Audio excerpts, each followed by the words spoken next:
ఎన్నో ఏళ్ల క్రితం కట్టినటువంటి గుండ్లకమ్మది. అనేక సార్లు వింటుంటాం గానీ, నిండడం మొట్టమొదటిసారి జరిగిందనమాట.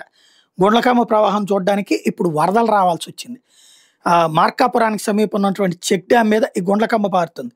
2 వారాల కిందటైతే ఆ ప్రాంతానికి సంబంధించినటువంటి యోగవేమన డ్యామ్ మద్దిలేరు మీద మదిగొబ్బకి 10 కిలోమీటర్ల రేంజ్‌లో గేట్లెత్తడం ఒక ఎత్తయితే, గాలివీడి దగ్గర ఉన్నటువంటి వెలిగల్లు డ్యామ్ గేట్లు కూడా ఎత్తేసారు ఈ దఫా. ఈ తుఫాన్ల ఇంపాక్టు, వరదల ఇంపాక్ట్ వల్ల ఈ డ్యామ్‌ల గేట్లెత్తడం అంటే పెద్ద రికార్డే. రాయదుర్గం సమీపంలో ఉన్నట్టు హాగరి మీద ఉన్న భైరవాంతిప్ప ప్రాజెక్ట్ గేట్లు కూడా ఈ దఫా ఎత్తారు. గత 40 ఏళ్లలో ఇది నాలుగోసారో, ఐదోసారి. 2022లో గేట్లెత్తారు.